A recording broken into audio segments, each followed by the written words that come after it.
Good morning students. आज हम लोगों का काइनेमेटिक्स में ये 4th लेक्चर होगा।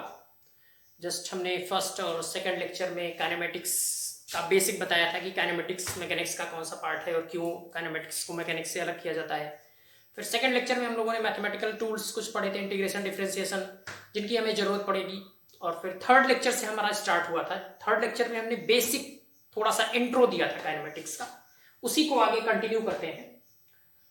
एंड कंटिन्यू करने से पहले जो लोग नए जुड़े हों उनको अपने बारे में बता दें। My self JP Singh, MSc physics from IIT Jodhpur and my website jprphysics.com। आप लोग वेबसाइट पे विजिट करिए, मेरे बारे में जानिए। एंड मेरे लेक्चर को अगर आपको यूट्यूब पे देखना है तो जस्ट आप सर्च करिए JPR फिजिक्स अकेडमी, आपको मेरे सारे लेक्चर मिल जाएंगे। तो ज़्यादा टाइम ना वेस्ट करते हुए हम लोग आते हैं अपने लेक्चर पे। आज के लेक्चर में हम लोग ग्राफ पे कुछ क्वेश्चन करेंगे, क्योंकि जनरली जो काइनेमेटिक्स से क्वेश्चन आता है, चाहे वो नीट का क्वेश्चन उठा के देख लीजिए या IIT JEE मेंस या एडवांस का क्वेश्चन उठा के देख लीजिए, काइनेमेटिक्स में अगर क्वेश्चन आता है तो वो ग्राफ पे बहुत ज्यादा प्रोबेबिलिटी होती है कि ग्राफ पे ही क्वेश्चन आता है। तो ग्राफ पे किस तरह से क्वेश्चन आते हैं, और इसमें हम 2 क्वेश्चन कराएंगे। 2 क्वेश्चन के माध्यम से थोड़ा सा आपको बताना चाहेंगे, और फिर इस पे जो 4th या 6th लेक्चर होगा वो टोटली ग्राफ पे होगा। तो आज के लेक्चर में हमने कल मोशन के 3 इक्वेशन डिराइव करवाए थे, तो आज हम एक क्वेश्चन मोशन के उस इक्वेशन पे, गति के समीकरण पे एक क्वेश्चन कराएंगे कि क्या चीजें आपको ध्यान रखनी है, क्योंकि गति के समीकरण को अप्लाई करने में या मोशन के इक्वेशन को अप्लाई करने में जनरली स्टूडेंट गलती कर देते हैं। तो वो चीज हम डिस्कस करेंगे आज, और उसके बाद फिर हम आ जाएंगे ग्राफ के क्वेश्चन पे कि ग्राफ के क्वेश्चन कैसे आते हैं और कैसे हमें अप्रोच करना है ग्राफ के क्वेश्चन में। तो स्टार्ट करते हैं हम लोगों का लेक्चर 4 है ये काइनेमेटिक्स में। तो इसमें फर्स्ट क्वेश्चन मुझे कराना है, आप लोग नोट डाउन कर लीजिए इसको, उसके बाद मैं रब करके फिर क्वेश्चन कराऊंगा। फर्स्ट क्वेश्चन है, a ball is projected vertically upward from a roof of tower of height, HT means height, of height 40 metre है। Find time taken to reach the ball on ground. कोई 40 metre का tower है, उसके छत पे खड़े होके हम किसी बॉल को अपवर्ड थ्रो करते हैं। एंड शायद वेलोसिटी यहां पे नहीं दी गई है, तो वेलोसिटी मेंशन कर देते हैं। Velocity v is suppose that कि 10 मीटर पर सेकेंड।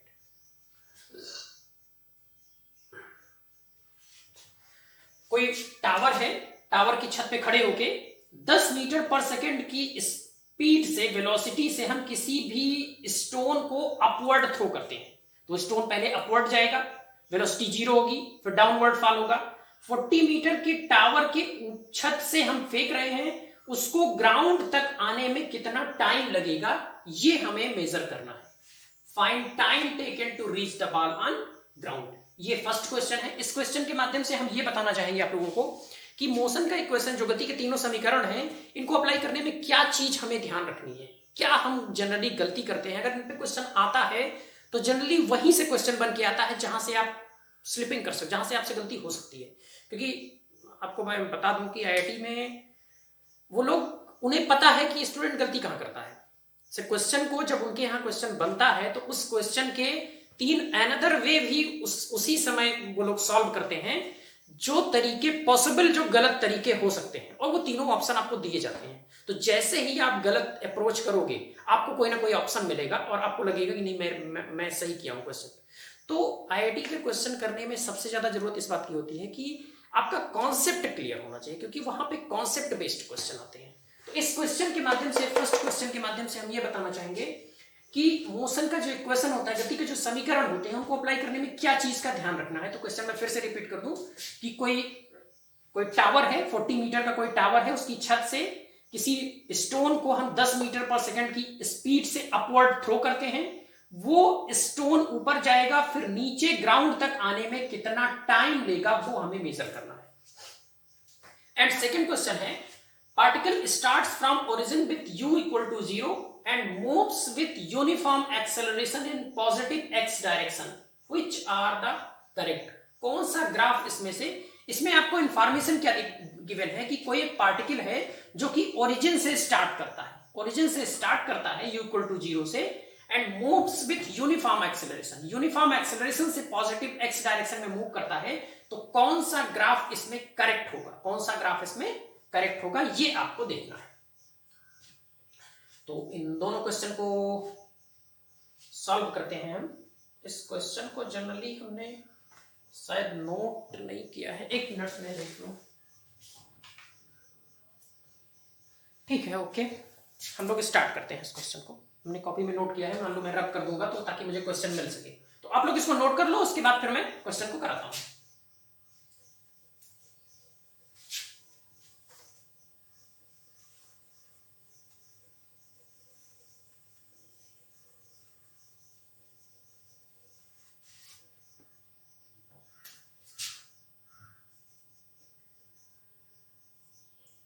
क्वेश्चन 1 में वो हमसे कह क्या रहा है कि कोई टावर है जिसकी हाइट हमें गिवन है कितना, 40 मीटर। ये टावर है, इसकी हाइट हमें 40 मीटर गिवन है। यहां से स्टोन को अपवर्ड थ्रो किया जाता है विथ इनिशियल वेलोसिटी 10 मीटर पर सेकेंड। इस 40 मीटर के टावर से, ये जमीन पे टावर होगा, यहाँ पे टावर खड़ा है, इसकी छत पे खड़े होके हम इनिशियल स्पीड 10 मीटर पर सेकेंड से किसी स्टोन को ऊपर फेंकते हैं, थ्रो करते हैं अपवर्ड। वो स्टोन ऊपर जाएगा और फिर नीचे आएगा ग्राउंड पे। अब हमें ये बताना है कि ड्यूरिंग जर्नी, मतलब वो जमीन पे जब आएगा तो कितने टाइम बाद वो जमीन पे आएगा, ये हमें फाइंड करना है। इसी में एक क्वेश्चन और हम ऐड कर देते हैं, इसी में एक इंफॉर्मेशन हम और ऐड कर देते हैं कि कितनी मैक्सिमम हाइट वो जाए ट्रेवल करेगा। अगर हम स्टोन को u = 10 मीटर पर सेकेंड की स्पीड से हमने थ्रो किया 40 मीटर की हाइट टावर की छत से, तो कितनी मैक्सिमम हाइट तक जाएगा ये भी हमें बता दीजिए, प्लस उसको जमीन तक आने में कितना टाइम लगेगा। तो चलते हैं, स्टार्ट करते हैं। देखिए, इसका पहला पार्ट तो जो है वो तो आप लोगों के लिए इजी है कि इनिशियल वेलोसिटी आपको गिवन है u = 10 मीटर पर सेकेंड।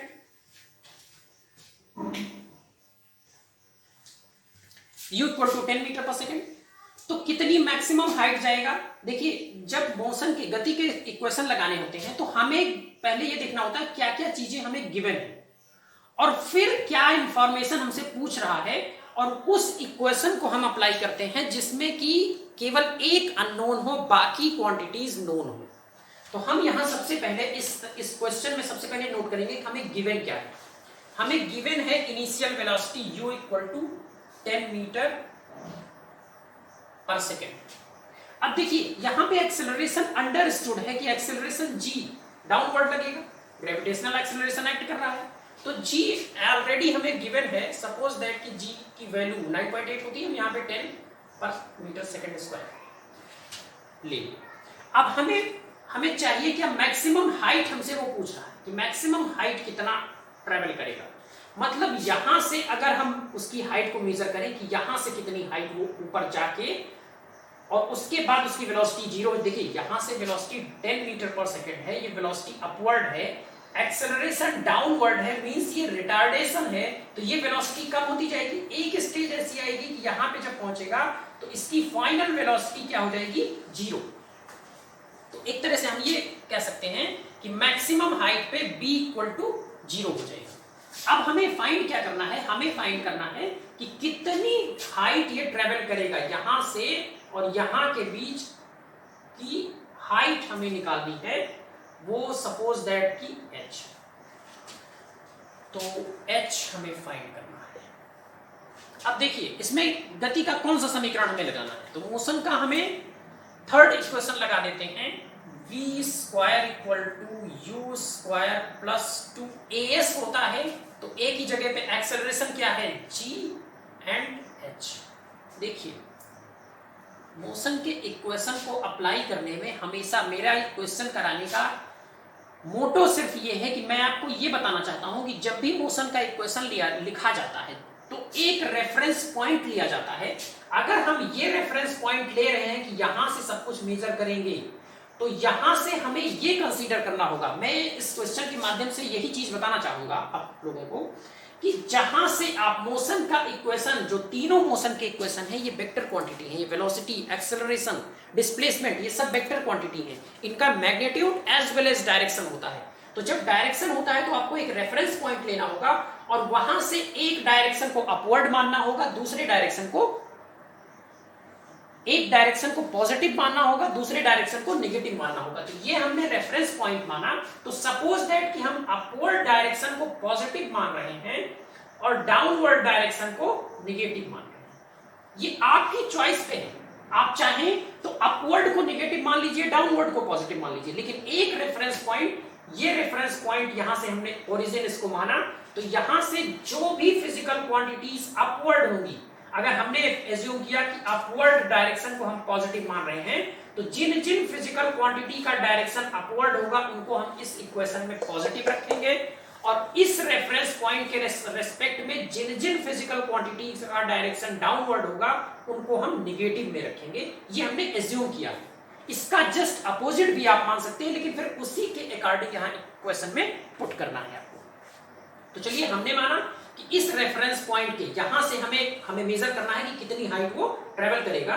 तो यहां हमने रेफरेंस पॉइंट माना। यहां से हमने माना कि अपवर्ड डायरेक्शन को हम पॉजिटिव मानेंगे और इस पॉइंट के रेस्पेक्ट में डाउनवर्ड जो डायरेक्शन है उसको हम नेगेटिव मानेंगे। तो अब देखिए, u वेलोसिटी अपवर्ड है, मींस u को हम पॉजिटिव रखेंगे और यहां के रेस्पेक्ट में g acceleration, gravitational acceleration downward है। डाउनवर्ड को हमने क्या माना है? नेगेटिव। तो g यहां पे नेगेटिव हो जाएगा। वेलोसिटी, यहां पे फाइनल वेलोसिटी जीरो हो जा रही है, तो जीरो का कोई डायरेक्शन नहीं, तो इसको जीरो रख देंगे। इक्वल टू u कितना गिवन है हमें? 10 मीटर, 10 का स्क्वायर मतलब 100। अब g का माइनस, तो ये माइनस हो जाएगा 2g इंटू h। यहां से इस डायरेक्शन को अब हम पॉजिटिव मान रहे हैं क्योंकि यहां से हमने रेफरेंस पॉइंट माना, तो इस हाइट को हम पॉजिटिव मानेंगे। देखिए, हाइट की बजाय ये डिस्प्लेसमेंट होता है, यहां से यहां तक के बीच के डिस्प्लेसमेंट, तो इसका भी अपना डायरेक्शन होता है। तो यहां से हमने अपवर्ड को पॉजिटिव माना है, इसलिए ये डायरेक्शन अपने आप पॉजिटिव है, h। अब आप इसको सॉल्व कर लीजिए।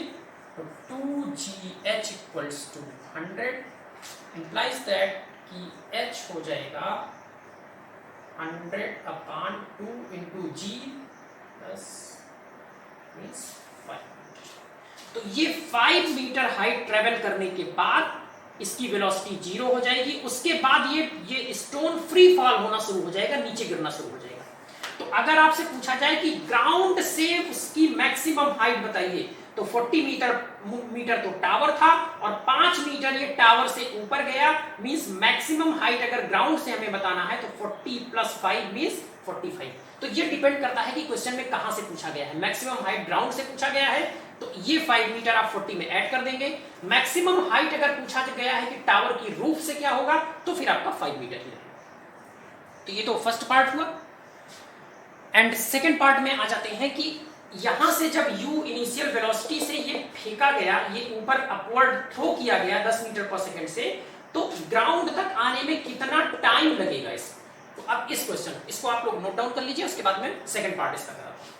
इस क्वेश्चन को कराने के पीछे मेरा सिर्फ एक मोटो है कि जो मोशन के इक्वेशन है, गति के जो समीकरण है, इनको अप्लाई कैसे करना है, इनमें क्या चीज को हमेशा ध्यान रखना है, वही चीज हम बताना चाह रहे हैं। तो सेकेंड पार्ट में है कि इसकी छत से जब u वेलोसिटी से हमने इसको थ्रो किया, ऊपर फेंका, तो ये ग्राउंड तक आने में, देखिए ग्राउंड यहां है, ग्राउंड ये है, यहां तक आने में इस स्टोन को कितना टाइम लगेगा। तो सबसे पहले आपको जब मोशन की इक्वेशन को लिखना होता है तो क्या क्या गिवन होता है वो आप नोट करिए, क्या फाइंड करना है उस पर क्वेश्चन मार्क लगाइए और फिर एक रेफरेंस पॉइंट लीजिए, उस रेफरेंस पॉइंट के अकॉर्डिंग आप इक्वेशन में पुट करिए सबको। तो सबसे पहले हम लोग देखते हैं हमें क्या क्या गिवन है। तो हमें u इनिशियल वेलोसिटी गिवन है 10 मीटर पर सेकेंड। उसके बाद देखिए, अब ये आप पे डिपेंड करता है कि आप रेफरेंस पॉइंट कहां ले रहे हैं। बॉडी मोशन जो कुछ भी ऑब्जर्वेशन कर रहे हैं वो हम छत से ऑब्जर्वेशन कर रहे हैं, तो जाहिर सी बात है कि बेटर आपके लिए ये रहेगा कि इसी छत को आप रेफरेंस पॉइंट मान लीजिए, ओरिजिन मान लीजिए। तो आप ओरिजिन के रिस्पेक्ट में जितनी फिजिकल क्वांटिटीज का डायरेक्शन अपवर्ड होगा, मैंने जो एज्यूम कर लिया है उसी को आपको रखना है। तो जो भी फिजिकल क्वांटिटीज का डायरेक्शन अपवर्ड होगा उनको हम पॉजिटिव लेंगे और जो डाउनवर्ड होगा उनको हम नेगेटिव लेंगे। तो देखिए u का डायरेक्शन 10 मीटर पर सेकेंड अपवर्ड है, मींस ये हमें पॉजिटिव रखना है। उसके बाद g gravitational acceleration downward direction है, इस रेफरेंस पॉइंट के अकॉर्डिंग ये डाउनवर्ड डायरेक्शन है, तो इसका मतलब g हमें क्या रखना है, -10 मीटर पर सेकेंड स्क्वायर।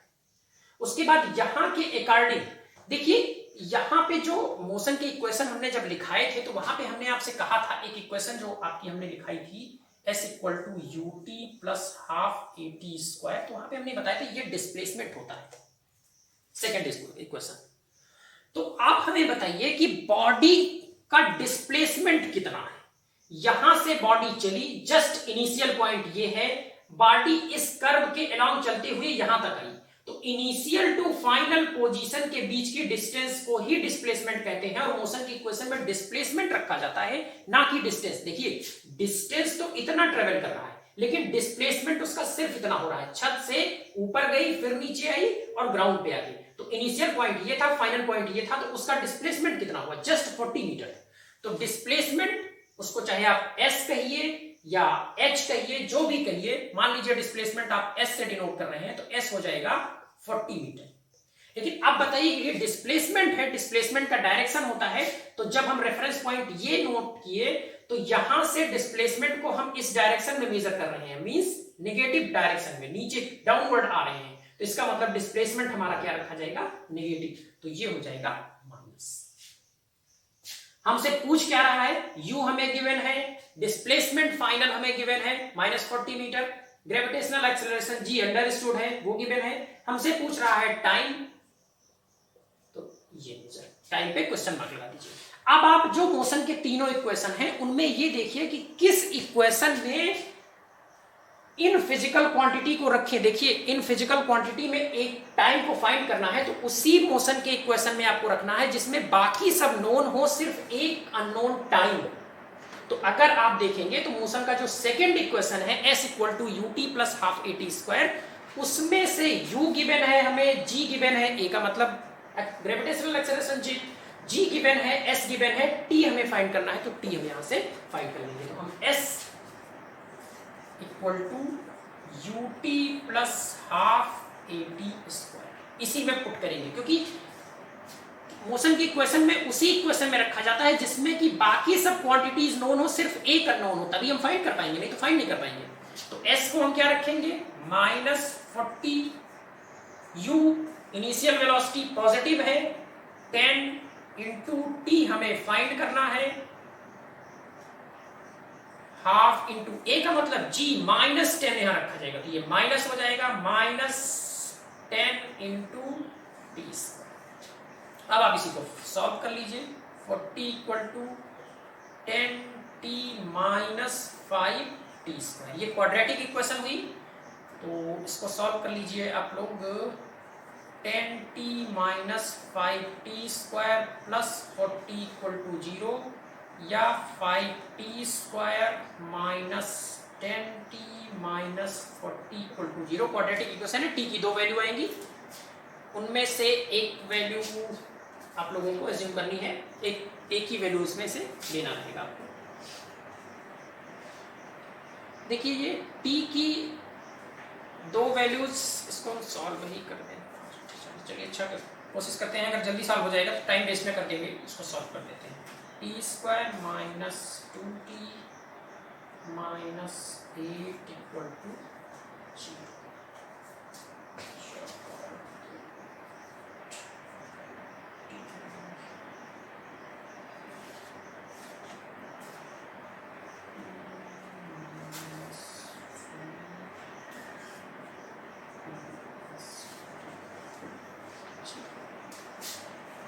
यहाँ से सॉल्व करेंगे तो t equal to 4 second and t equal to -2 second, minus time minus हो नहीं सकता, तो t इक्वल टू 4 सेकेंड ये वैल्यू आ गई।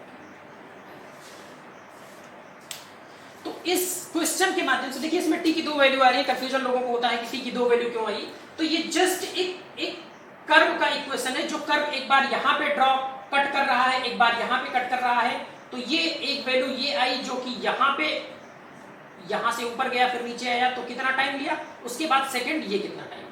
तो यही तो दो वैल्यू जो आ रही है। और ये माइनस का मतलब कोई सिंबल नहीं है, क्योंकि ये कर्व की इक्वेशन है, तो कर्व में पॉजिटिव और नेगेटिव वो एक्सिस को कहां कट कर रहा है वो साइन के साथ देता है। तो इस पे आप कंफ्यूज मत होइएगा। आपको t इक्वल टू 4 सेकेंड लेना, जो पॉजिटिव वैल्यू है वो आपको लेनी है।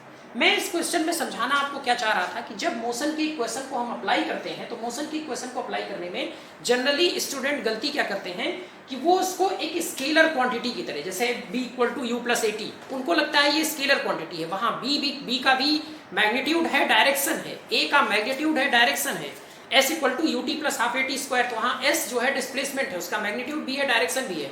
तो हमें वैल्यूज को इस तरह से पुट करना है कि पहले एक रेफरेंस पॉइंट लेते हुए और एक डायरेक्शन को पॉजिटिव और दूसरे डायरेक्शन को नेगेटिव, ये हमारे ऊपर डिपेंड करता है कि हम किस डायरेक्शन को पॉजिटिव लेंगे, किस डायरेक्शन को नेगेटिव। लेकिन जिस डायरेक्शन को एक बार पॉजिटिव एज्यूम कर लिए, फिर उसी के अकॉर्डिंग हमें इक्वेशन को लिखना है। चाहे आप चाहे तो यहां से इस डायरेक्शन को नेगेटिव मान लीजिए, इसको पॉजिटिव मान लीजिए और इसको सॉल्व करिए, कोई आंसर में आपके गलती नहीं आएगी। बस ये होगा कि अगर आप इसको नेगेटिव मान रहे हैं तो फिर उसी के अकॉर्डिंग वैल्यू को पुट करिए इक्वेशन। तो हम ये मोशन की इक्वेशन में इस चीज को समझाना चाह रहे थे कि हमेशा मोशन की इक्वेशन में जिस भी पॉइंट से आप अप्लाई कर रहे हैं उसको पहले एक रेफरेंस पॉइंट चूज करिए और उसके अकॉर्डिंग मोशन के इक्वेशन में पॉजिटिव नेगेटिव पहले डिसाइड करके वैल्यूज को पुट करिए। आपसे कभी क्वेश्चन में गलती नहीं होगी, नहीं तो आमतौर पे कंपटीशन में क्वेश्चन इस तरह से दिए जाते हैं कि गलती हो जाएगी। आते हैं सेकंड क्वेश्चन पे। सेकंड क्वेश्चन ग्राफ का था, मैंने रब कर दिया है, देखता हूं मैं कॉपी में है कि नहीं।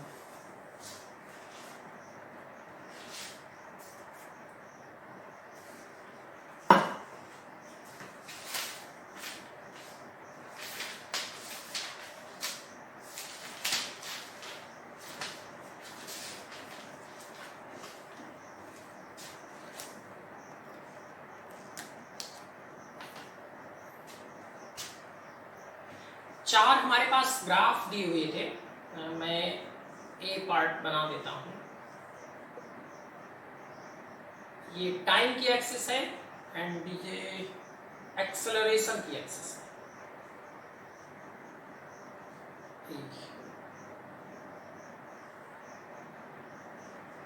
इसका बी पार्ट है टाइम एंड ये वेलोसिटी, ये वेलोसिटी की एक्सिस, ये टाइम की एक्सिस। यहाँ पे ग्राफ हमारा कुछ ऐसे एंड सी पार्ट है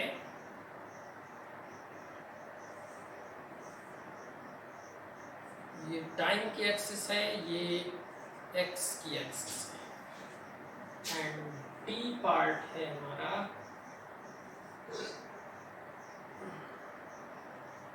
ये x है एंड ये t है और कर्व कुछ ऐसे। हमसे पूछा जा रहा है, हमें इंफॉर्मेशन क्या गिवन है, हमें इंफॉर्मेशन गिवन है ए particle start from origin O from rest. Origin से पार्टिकल स्टार्ट हो रहा है रेस्ट से, मतलब इनिशियल वेलोसिटी u कितनी है 0 and moves with a uniform acceleration, एक यूनिफॉर्म एक्सेलरेशन ए से along positive x axis, positive x axis में यूनिफॉर्म एक्सेलरेशन से मूव करता है। Identify all the figures that correctly represent the motion qualitatively.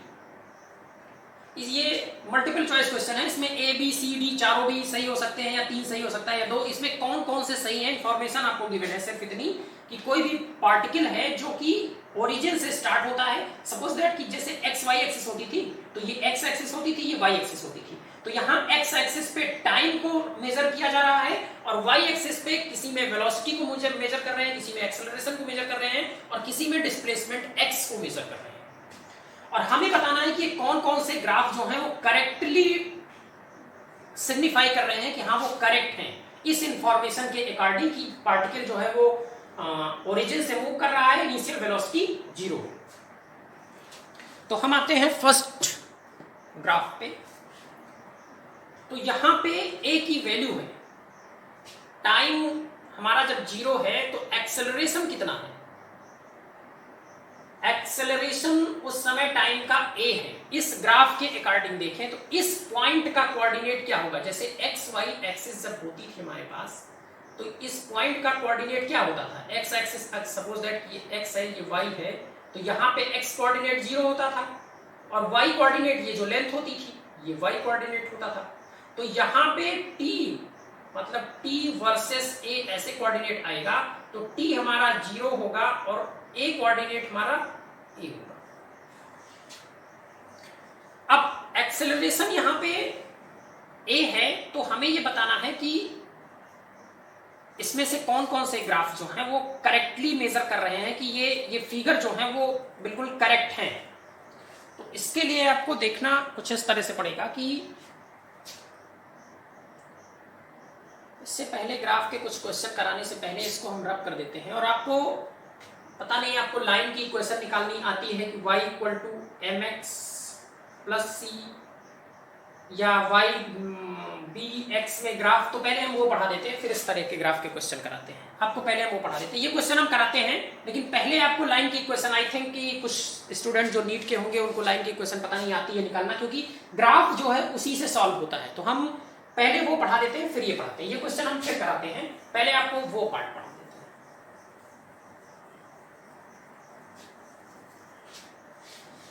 और एक क्वेश्चन के माध्यम से ही उसको कराते हैं। तो क्वेश्चन कुछ ये है जिसमें सिर्फ एक ही क्वेश्चन है,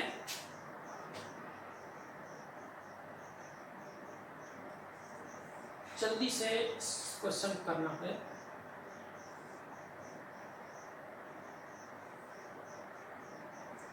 ये टाइम है, ये v है, ये b पार्ट है,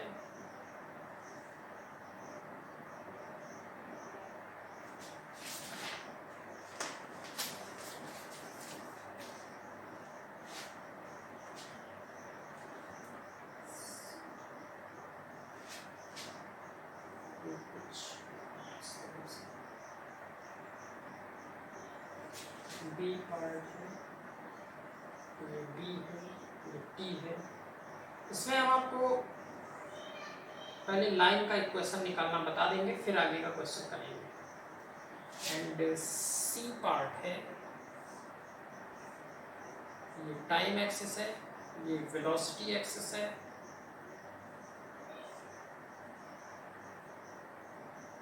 एंड डी पार्ट है, V, T,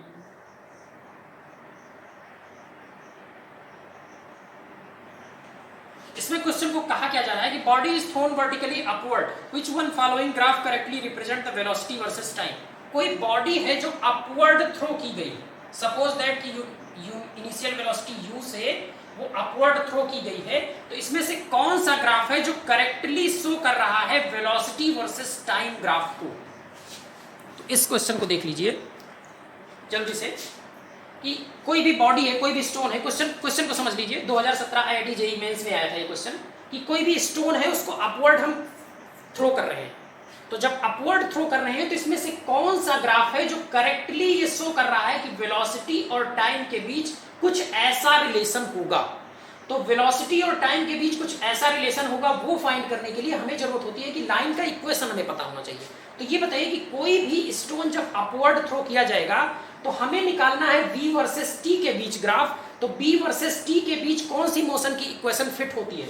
तो b वर्सेस t के बीच कौन सी मोशन की, u अगर हमें गिवन है, सपोज दैट कि 10 है, हमें 10 मीटर पर सेकेंड, तो हमें मोशन का first equation b equal to u plus at होता है।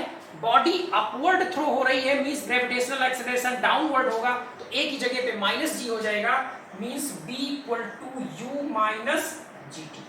अब देखिए v और u ये वेलोसिटी है, हमें वेलोसिटी वर्सेस टाइम के बीच ग्राफ चाहिए, g कांस्टेंट है।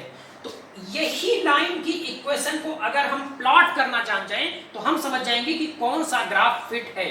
तो इस इक्वेशन को लिखिए आप, b equal to u minus gt, यही रिप्रेजेंट कर रहा है जब बॉडी को अपवर्ड थ्रो किया जा रहा है। तो और इस इक्वेशन को कुछ इस तरह से कि अगर ये y एक्सिस b को रिप्रेजेंट कर रही है, x एक्सिस t को रिप्रेजेंट कर रही है, तो जब x y एक्सिस होती है तो लाइन की इक्वेशन कैसे होती है, y equal to mx plus c, जहां पे y एक्सिस b को रिप्रेजेंट कर रही है, x एक्सिस किसको किसको रिप्रेजेंट कर रही है, टी को रिप्रेजेंट कर रही है। तो इस v equal to you minus ji T को कुछ इस तरह से लिख सकते हैं हम, b equal to minus ji T plus U. तो जो u है ये किसको सिग्निफाई कर रहा है, c को सिग्निफाई कर रहा है। ये c क्या है, इंटरसेप्ट है, y एक्सिस पे इंटरसेप्ट है। तो इसको फाइंड करने के लिए जब t को 0 रखेंगे, t को यहाँ पे 0 रखिए आप, t को 0 रखेंगे तो v इक्वल टू क्या आ जाएगा, u। मींस इस ग्राफ में अगर देखिए तो टाइम जब 0 है तो ये इनिशियल वेलोसिटी उसकी हो गई, v जो है वो जब टाइम 0 है तो v क्या रहेगा, इनिशियल वेलोसिटी रहेगी। तो ये इंटरसेप्ट c का काम कर रहा है। उसके बाद जब v 0 होगा, अपवर्ड बॉडी जा रही है, एक समय ऐसा आएगा कि इसकी वेलोसिटी, फाइनल वेलोसिटी 0 होगी। तो अगर हम b को 0 रखें, तो जब हम b को 0 रखते हैं तो v को 0 रखेंगे तो यहां से t कितना निकल के आएगा, हमारा t निकल के आएगा u अपान g। मीन्स ये पॉइंट, इस पॉइंट का कोऑर्डिनेट हमारा क्या हो जाएगा,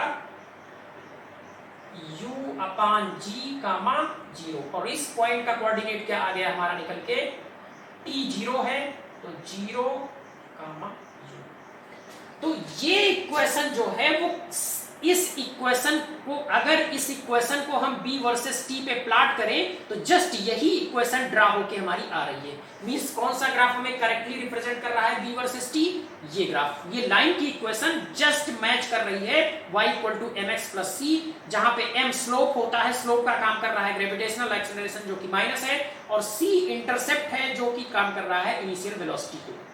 तो मेरे समझाने का यहाँ पे मतलब सिर्फ ये है कि जब भी ग्राफ के क्वेश्चन आते हैं तो आपको देखना है कि ग्राफ के क्वेश्चन में आप लाइन का इक्वेशन ड्रा करना आपको आना चाहिए। जब आप लाइन का इक्वेशन ड्रा कर लेंगे तब आपको करेक्टली समझ में आएगा कि कौन सा ग्राफ करेक्टली मैच कर रहा है।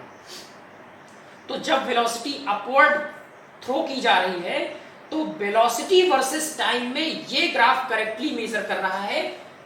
बॉडी जब अपवर्ड टाइम 0 था उस समय इनिशियल वेलोसिटी ये थी, उसके बाद उसकी वेलोसिटी डिक्रीज होना शुरू होगी। एक टाइम ऐसा आएगा जब उसकी वेलोसिटी 0 हो जाएगी और उसके बाद फिर वो डाउनवर्ड फॉल होना शुरू हो जाएगा, तो नेगेटिव डायरेक्शन में उसकी वेलोसिटी इंक्रीज होना शुरू हो जाएगी। ये ग्राफ जो है वो करेक्टली मेजर कर रहा है। तो अगर आप ऐसे समझ जा रहे हैं तो बहुत अच्छा है, नहीं तो आप मोशन का इक्वेशन लिखिए और जैसे y equal to m x plus c line को ड्रा करते हैं उसी तरह से y equal to m x plus c की बजाय b equal to you minus ji t line को ड्रा कर लीजिए। b equal to you minus ji t line को ड्रा करेंगे तो यही लाइन आपकी आ जाएगी। और उसमें एज्यूम कैसे करना है कि b को आपको लेना है y की तरह और t को लेना है x की तरह, क्योंकि ये v वर्सेस t ग्राफ है। तो v एक्सिस जो है वो किसके अकॉर्डिंग है, y एक्सिस के अलावा, और t एक्सिस जो है वो x एक्सिस के अलावा है। तो आप इसी लाइन को ड्रा कर लीजिए, जस्ट यही लाइन आपको मिल जाएगी और यही ग्राफ करेक्टली रिप्रेजेंट कर रहा है। तो आई थिंक आप लोगों को समझ में आया होगा। होप आप लोग लाइक कर रहे होंगे। अगर आपको समझ में आ रहा है तो प्लीज़ आप लोग कमेंट जरूर करिएगा कि मेरे लेक्चर में और क्या इंक्लूड करें, और जो क्वेश्चन मैंने छोड़ा था वो नेक्स्ट 5th लेक्चर में मैं उसको कराऊंगा, क्योंकि अब आपको समझ